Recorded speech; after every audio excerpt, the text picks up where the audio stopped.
Un compliance que no conozca de la industria en la que se está desempeñando tiene una limitación importante. No es solamente saber hacer, sino conocer el contexto en el que se desarrolla la industria en la que vos estás haciendo esa función. ¿Cómo equilibra usted esa firmeza técnica que se debe tener en un puesto como el que usted desempeña, digamos, también con la empatía, digamos, que se debe contar con otras áreas del negocio? No fue una tarea fácil.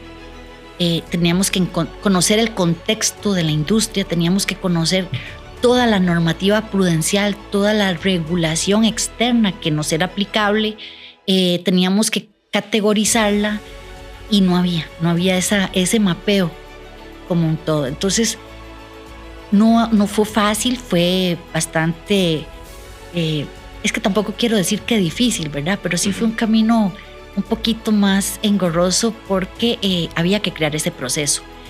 Pero además había que convencer a la junta directiva y a la alta administración de que ese era el camino correcto que había que seguir. ¿Cómo hace entonces para implementar un sistema de compliance en una aseguradora como el INS, donde además del regulador también existe un escrutinio público? ¿Cómo hace usted para equilibrar todo esto? Bienvenidos a un nuevo episodio de Compliance sin filtro, un espacio donde hablamos de gobernanza, auditoría, compliance y gestión de riesgos, pero desde la voz humana más allá del control.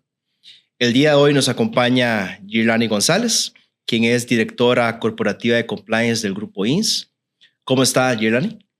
Muy bien, ¿y usted? Muy bien, por dicha. Es gusto estar aquí. El gusto nuestro de tenerla acá. Quisiera iniciar preguntándole cómo inició usted en el mundo del compliance. ¿Qué la motivó a usted a entrar en este gran mundo que es el compliance? Bueno, en realidad yo trabajé hace muchos años en la Superintendencia General de Entidades Financieras. Ahí, ¿verdad?, fui conociendo un poco el tema normativo prudencial. Tenía que auditar o supervisar a las diferentes entidades financieras, específicamente bancos, mutuales. Y ahí fui conociendo, ¿verdad?, un poco de este mundo. Posteriormente estuve a cargo como directora de riesgos en BN Vital, la operadora de pensiones del Banco Nacional. Y ahí también tuve a cargo varias funciones de control interno, entre esos riesgos, cumplimiento normativo. Y participé activamente cuando salió la normativa prudencial, que era en aquel entonces la 1616 sobre gobierno corporativo, y se comenzaba a hablar de temas relacionados, ¿verdad?, con lo que era el cumplimiento normativo. Habían, por ejemplo, pensiones, sí lo trabajaba, había un área o una función específica que se llamaba cumplimiento normativo. Cuando yo ingreso a BN Vital, esa era mi posición original. Posteriormente ya fui creciendo relativamente rápido, pero con el tiempo esa área llegó a pertenecer también a lo que era toda esta segunda línea conformada en lo que se denominaba la dirección de riesgos y calidad en aquel entonces. Muy bien. Y ahora hablábamos detrás de cámaras de que usted es contadora de profesión, ¿verdad? Sí, yo soy contadora pública. Tengo una especialización en finanzas, también otras especializaciones en lo que es compliance. Tengo una maestría en gestión de riesgos y compliance y actualmente también estoy ya culminando la carrera de Derecho. Entonces, eso es un planteamiento que siempre me han hecho. Creo que todas son complementarias.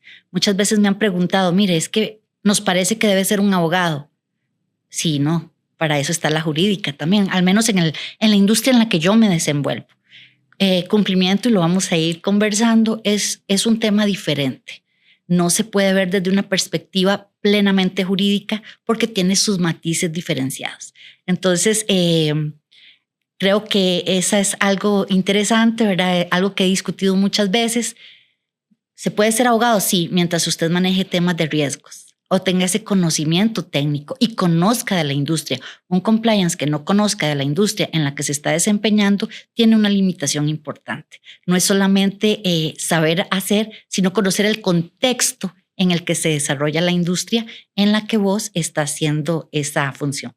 Claro, y se relaciona muchísimo, ¿verdad? Digamos, o lo primero que se viene a la mente cuando se habla de cumplimiento normativo es que quizás, digamos, esa función la debería desempeñar necesariamente un abogado, pero como usted dice, no necesariamente es así, ¿verdad? E incluso, no sé, tal vez usted en su experiencia, digamos, incluso con otras instituciones, ¿verdad?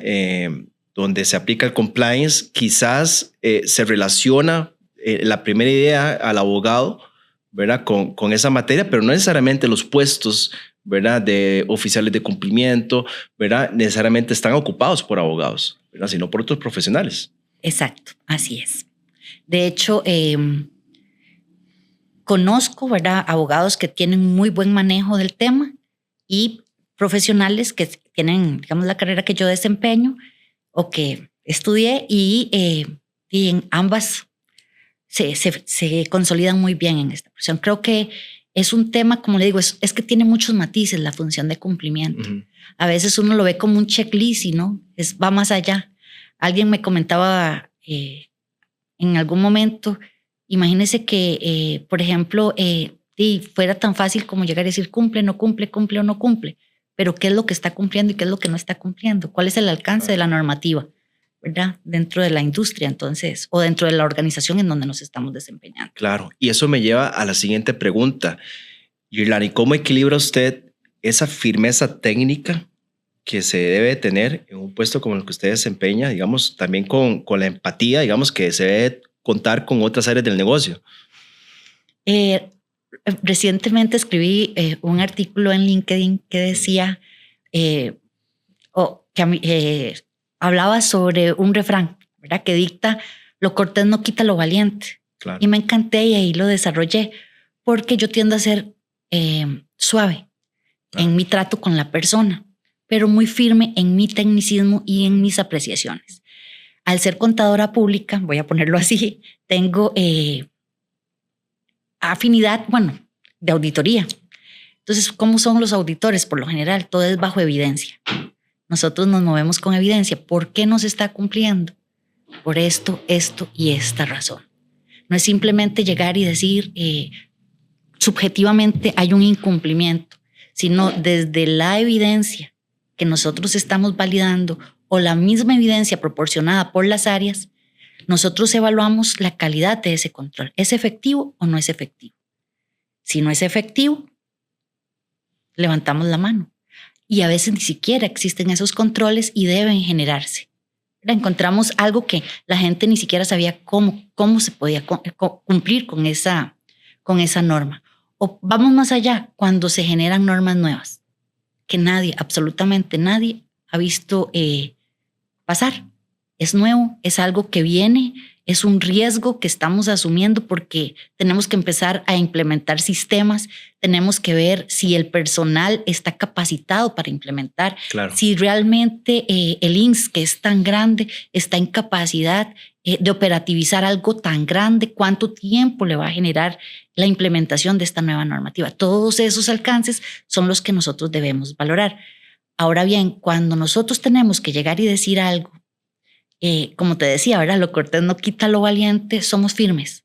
Por estas y estas razones no podemos dar por válido. Ahora, si el dueño del proceso, que en ese momento está siendo evaluado, nos muestra que sí hay un cumplimiento, por ejemplo, parcial, o que se está en un proceso para la implementación, se conversa con ellos. Nosotros no levantamos la mano a advertir algo que no haya sido ya conversado con los dueños del proceso. Entonces, cuando sale alguna alerta, nosotros lo verificamos, validamos que realmente haya un incumplimiento. Caso contrario, queda expuesto en un informe y ya se dirigen en los diferentes órganos de gobernanza que correspondan. Especialmente en mi caso, lo que es la junta directiva, y por un tema de gobernanza del propio INS está el comité de riesgos a quien yo elevo, estos informes y estos reportes. Claro, y me lleva también a la siguiente pregunta. Yirlani, ¿cómo hace entonces para implementar un sistema de compliance en una aseguradora como el INS, donde además del regulador también existe un escrutinio público? ¿Cómo hace usted para equilibrar todo esto? Es interesante porque cuando yo llegué al INS, todavía no se tenía claro, ¿verdad?, cómo se iba a implementar todo el proceso de cumplimiento normativo. No estaba dispuesto para el corporativo, sino solamente para el INS. Cuando yo llegué, estamos hablando de aproximadamente 7 años. Había que comenzar desde cero, ¿verdad?, para implementar todo este proceso. Ya traía alguna experiencia desde BN Vital, en donde también habíamos implementado toda la función, y empezamos a valorar, ¿verdad?, las diferentes guías a nivel internacional y mejores prácticas para poderlas implementar dentro del grupo. Dentro del INS en este caso. No fue una tarea fácil. Teníamos que conocer el contexto de la industria, teníamos que conocer toda la normativa prudencial, toda la regulación externa que nos era aplicable, teníamos que categorizarla y no había ese mapeo como un todo. Entonces, no fue fácil, fue bastante, es que tampoco quiero decir que difícil, ¿verdad? Pero sí fue un camino un poquito más engorroso porque había que crear ese proceso. Pero además había que convencer a la junta directiva y a la alta administración de que ese era el camino correcto que había que seguir. Claro. ¿Verdad? Porque cuando se habla de cumplimiento normativo, volvemos al tema, pareciera que es un checklist. Y no, si nos vamos a estas mejores prácticas internacionales, hay toda una guía, ¿verdad? Tenemos que tener políticas, tenemos que tener un mapeo de los riesgos, indicadores de medición, conocer, como te dije anteriormente, en qué se desenvuelve la industria. Y aquí hay algo también que quisiera hacer énfasis. Cuando hablamos de cumplimiento normativo, en el sector en el que yo me desenvuelvo, que es el financiero, existe normativa prudencial, ¿verdad? La que hoy conocemos como la 0416, CONACYF 0416, que es el tema de gobernanza. Ahí es donde se establece el modelo de las 3 líneas de defensa, ¿verdad? Y se habla de cumplimiento normativo, pero también de lo que es la oficialidad de cumplimiento, que tiene a cargo, ¿verdad?, toda la ley 7786 o conocida también como la 8204. Y hay una confusión, ¿verdad?, de roles. Entonces tenemos también que generar cultura porque la Superintendencia de Seguros, en nuestro caso, tiene también reglamentación que nos establece la 0917, que es para lo que son las funciones de control, responsabilidades exclusivas para lo que es la función de cumplimiento normativo, que van de la A a la K. Entonces, la superintendencia sí le dice a cumplimiento normativo de las aseguradoras cuáles son sus responsabilidades. Entonces, todo esto teníamos que irlo entrelazando para poder gestionar toda esta función. Ahora, con el escrutinio, con la madurez que se ha venido teniendo, cuando se puede convencer de que compliance no solamente es ese checklist, sino que abarca temas de ética, de probidad, temas de hasta denuncias. Entonces ya empieza a fortalecerse y a generar esa credibilidad y confianza, no solo a nivel interno, sino también externo. ¿Y qué es más difícil, Girlani? ¿Qué es más difícil, implementar o diseñar controles o generar esta cultura a la que usted nos está conversando? Diría que la respuesta correcta es la cultura. La cultura. Porque los controles, sea como sea, es un sistema, ¿verdad?, transversal que ha existido. La Contraloría ha sido muy general, digamos, para el caso de lo que es el sector público. La ley de control interno que ha venido generando esa conciencia de lo que es el control interno.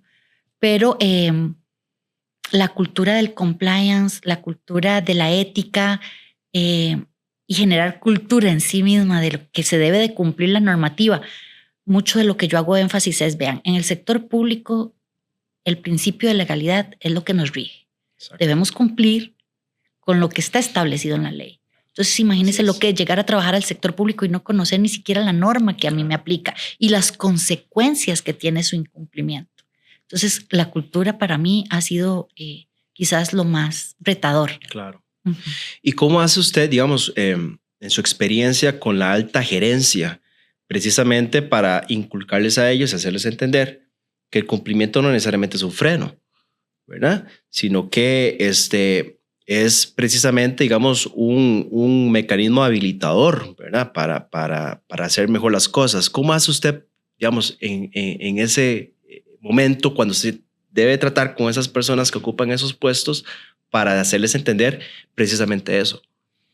Creo que la comunicación es fundamental, ¿verdad? Se debe de generar un convencimiento, pero no es verbal, es tangible. Entonces es generar valor tangible de lo que proporciona cualquier función de control, no solamente cumplimiento normativo. Sí. ¿Con qué? Bueno, en temas de sanciones, es dejarles claro, miren, lo que estamos haciendo eventualmente nos traería esta sanción, eventualmente podría generar una pérdida de mercado, eventualmente, porque estamos hablando de posibilidades, de riesgos, eventualmente podría haber una pérdida reputacional, ¿verdad? Un riesgo reputacional por el incumplimiento hacia X o Y norma, dependiendo, ¿verdad? Como le dije anteriormente, del impacto que ésta tenga. Claro. ¿Y cómo les ha ido con el tema de la tecnología? ¿Han integrado ustedes algunas herramientas digitales o analítica de datos precisamente para la prevención de riesgos? Desde su experiencia, ¿cómo les ha ido con ese tema? Bueno, estuvimos trabajando una herramienta, pero era Excel. Todo lo que hemos venido montando es muy manual. Sin embargo, desde el año anterior venimos trabajando en la implementación de una herramienta de gobernanza, riesgos y cumplimiento. Entonces, en eso estamos trabajando. Eso nos va a permitir agilizar los procesos, llevar un mejor monitoreo, generar alertas en cuanto a algunas normas que podrían estarnos generando, digamos, más impacto, una base de datos de los posibles riesgos de incumplimiento que hemos venido detectando, ¿verdad? Porque nosotros manejamos nuestra propia metodología de riesgos de cumplimiento, porque así lo establece la Superintendencia de Seguros. Cumplimiento normativo debe de llevar el seguimiento y debe identificar los principales riesgos de cumplimiento. Entonces tenemos una metodología que estamos automatizando y que nos va a permitir mantener esos mapas de calor y yo lo veo más que todo como un tema preventivo, claro, porque vamos a poder establecer controles que mitigan estos riesgos, los principales riesgos, y poder mantener ese monitoreo constante. Entonces sí, estamos todavía en un proceso de implementación, de mejora, pero ya por lo menos está ahí, el sistema ya está. Hemos venido trabajando en él, hemos venido alimentándolo con los datos y esperamos que ya para este año podamos ponerlo en producción. Muy bien. Y en lo personal, entonces una pregunta ya más personal. ¿Qué es lo más retador emocionalmente hablando para usted, digamos, en tener que liderar, digamos que un departamento de cumplimiento y donde existe tantísima presión? O sea, para usted, digamos, ¿qué es lo más retador en ese día a día, en sus funciones para liderar esa parte emocional, ¿verdad? Liderando este gran departamento? Creo que es fácil contestar esta pregunta en el sentido de que es la coherencia. Somos impopulares. Cualquier función de control, sea de la segunda línea o de la tercera línea de defensa, por lo general es impopular. No siempre debemos decir lo que quieren escuchar. A veces tenemos que decir lo que nadie quiere escuchar. ¿Verdad? Que hay un incumplimiento, que por ahí no es por aquí, que esto podría poner en riesgo eventualmente a la institución. Y mantener esa coherencia, ¿verdad? Claro. Yo les digo, es no solamente no solamente aparentarlo, es serlo. Claro. Y creo que una persona que se dedica, un profesional que se dedica a temas de cumplimiento, sí o sí, tiene que ser muy coherente entre lo que hace y lo que dice. Sus valores tienen que estar muy firmes. A veces no nos va muy bien, ¿verdad? En nuestras apreciaciones, pero creo que se maneja con mucho respeto, ¿verdad? A veces uno dice, bueno, aquí vamos. A veces no es como uno espera o no resulta como uno espera la aceptación de lo que se está diciendo, pero uno queda como con la satisfacción del deber cumplido, claro. ¿Verdad? Lo alerté, lo dije. Exacto. Y muchas veces ha funcionado muy bien, otras veces hemos tenido que replantear, pero manteniendo siempre nuestro horizonte. Me llama muchísimo la atención, Gislani, ese eso que usted dice, ¿verdad? Porque me parece que la coherencia, efectivamente, en una materia tan sensible como es el cumplimiento, me parece que es súper importante, ¿verdad? Donde prácticamente usted está, digamos, al frente de ese departamento, donde está, pues, señalando un camino, una guía, ¿verdad? Pero hay que mantener esa coherencia precisamente para no perder la credibilidad, ¿verdad? Dentro de las personas que componen la organización, ¿verdad? Me parece que es súper importante eso que vos decís, ¿verdad? Así es. De hecho, en la dirección nosotros tenemos, y vean lo delicado que es el tema, nosotros tenemos lo que llamamos la línea de denuncias éticas o lo que es el canal de denuncias corporativo. Nosotros recibimos todas las denuncias del corporativo. Y nosotros analizamos y nosotros gestionamos hacia dónde las dirigimos, ¿verdad? Y es todo tipo de denuncias. Imagínese lo que es no mantener esa coherencia, ¿verdad? Lo que es no tener esa posición frente a una organización tan grande y que yo no tenga la credibilidad necesaria para poder gestionar esto. Entonces, claro. Sí, es algo de lo que yo me cuido muchísimo y se lo digo también a mi equipo de trabajo, que va mucho en mi línea. No solamente aparentarlo, es serlo. Claro. Aquí no es solo serlo, sino aparentarlo. Claro. Aquí no es aparentarlo, es serlo. Claro, es tener una convicción que las cosas se tienen que hacer de una manera precisamente para no perder esa credibilidad, ¿verdad? De hecho, yo presido el Comité de Ética Corporativo. Entonces, también, ¿verdad? Gestionamos la política de conflictos de interés. Manejamos la herramienta que aplicamos al personal, alta gerencia y miembros de junta directiva del grupo de lo que son los conflictos de interés, esta declaración que cada uno hace. Entonces hay información muy sensible que debemos resguardar y eso, bueno, yo soy muy enfática, muy firme en que nosotros tenemos que mantenernos con nuestros valores, con nuestra confidencialidad, con nuestra independencia, siempre muy firmes. Claro. Muy bien. Gislani, vamos a entrar a una sección que nosotros le llamamos mito o verdad. Es una serie de preguntas en las cuales yo se las voy a exponer y usted me va a decir si es un mito o es una verdad y el por qué. ¿De acuerdo?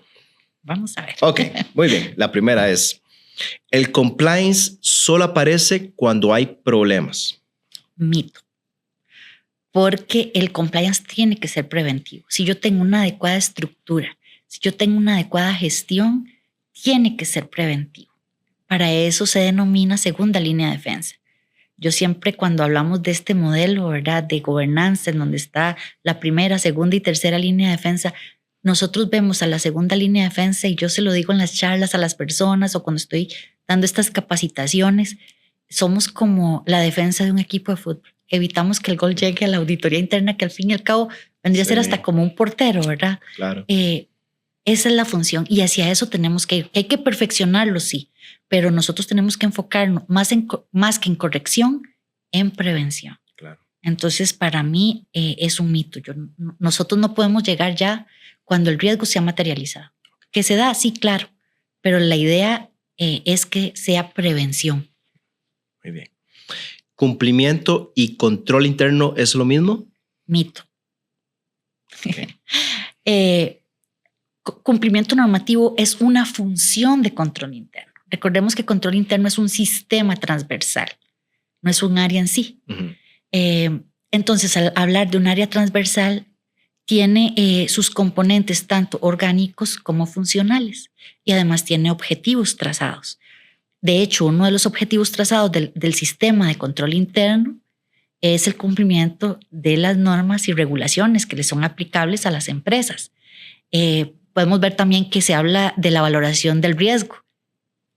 Bueno, riesgos es una función de control que es homóloga de cumplimiento normativo. Uh-huh. Y entonces, cuando hablamos de control interno, cumplimiento normativo es parte o forma parte de esas funciones que conforman todo un sistema de control interno articulado. Entonces, okay, no es lo mismo, somos parte del control interno. Y si usted desglosa, ¿verdad?, esto que le estoy diciendo, los componentes funcionales y orgánicos, cuando hablamos de los orgánicos, hablamos de, hay dos, alta administración, auditoría interna. Cuando hablamos de los funcionales, ya hablamos de actividades de control, sistemas de información, valoración de riesgo, seguimiento y control. Entonces,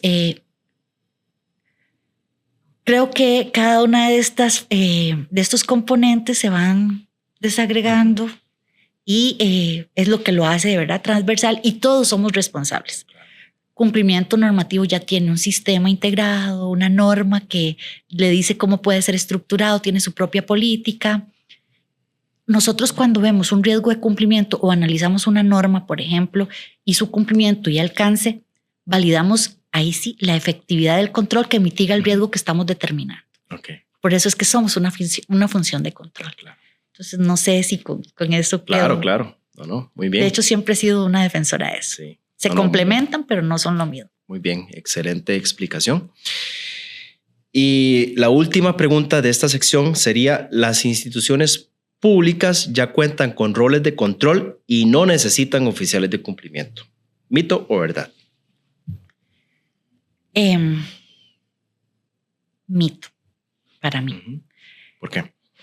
Conforme va pasando el tiempo, he sido testigo, ¿verdad?, de cómo las empresas públicas a veces cometen errores, ¿verdad? Cuando uno escucha, vamos a las noticias, ¿verdad?, para poner, es que no cumplieron con el tema de contratación administrativa, es que no cumplieron con tal tema, es que si nos vamos al tema de enriquecimiento ilícito, se cometió tal delito. Entonces, cuando uno va viendo esos temas, y se da cuenta, y ya voy a ir más allá, porque cumplimiento normativo, como te decía anteriormente, no es solamente el checklist, sino que, por ejemplo, ahora tenemos la ley 96-99, que viene a decirnos de la responsabilidad penal de las empresas, de las personas jurídicas. Entonces, muchas de las instituciones públicas no entienden la trascendencia que tiene esta ley. Uh-huh. Entonces empiezan a divagar cómo implementarla, cómo podemos hacer, qué se debe de hacer, se debe implementar un modelo de prevención de delitos, no sabemos cómo, o no saben o no tienen conocimiento de cómo implementarla.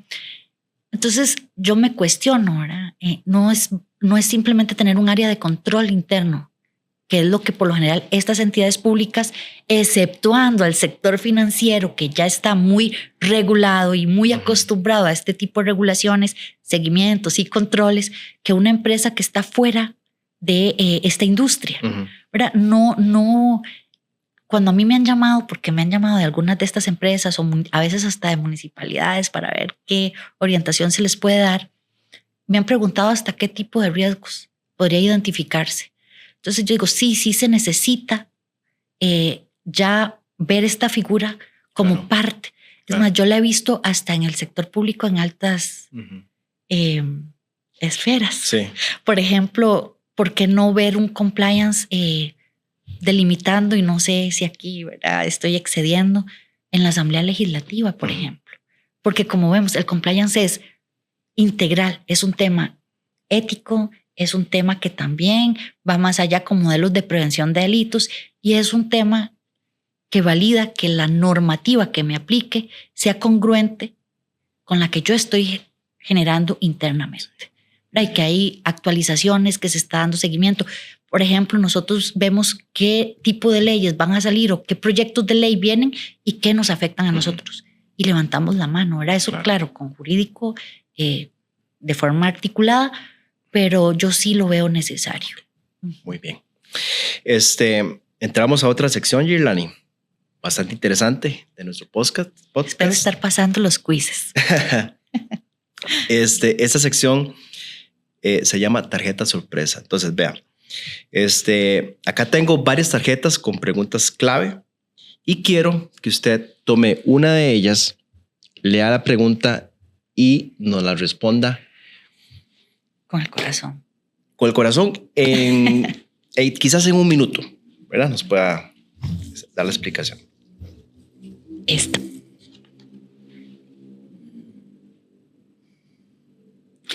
¿Cuál es la frase que más odias escuchar en una empresa cuando hablas de cumplimiento? Así siempre lo hemos hecho. No hay duda. Nunca he soportado esa frase. Y te voy a decir por qué. En una de mis experiencias laborales, es que, ¿verdad? Si uno dice la cantidad de años que tiene de trabajar, sacamos conclusiones. Pero yo tengo más de 30 años de laborar en el sector financiero. Una vez nos enfrentamos a un dilema en la posición en la que yo estaba también como directora. Y cuando yo le consulté a la persona por qué hizo lo que hizo, siendo contador, él me dijo porque así me lo explicaron. Y así lo he venido haciendo siempre. Y hubo que hacer una reversión de ese registro. Pero la pregunta mía era, ¿por qué si la persona es contadora no se cuestionó la forma en que se estaba registrando? Y su respuesta es porque así me lo explicaron y así siempre lo he hecho. Y así siempre se ha hecho. Entonces yo supuse, ¿verdad?, que la persona que le explicó también lo venía haciendo mal. Es una cadena, ¿verdad? Es una cadena de errores que al final le generan costos a las empresas. Entonces, creo que es parte de la cultura. Claro. Sí, bueno, si así lo hemos hecho, dejémoslo de hacer. Imagínense que le dijeran no a la inteligencia artificial, no a las nuevas tecnologías, no al análisis de datos, porque yo siempre lo he hecho así. Claro. Si nosotros no nos vamos adaptando, vamos a ir perdiendo mercado, credibilidad, confianza, lo que sea, pero tenemos que ir buscando esa adaptación. No es una frase que se deba de decir nunca.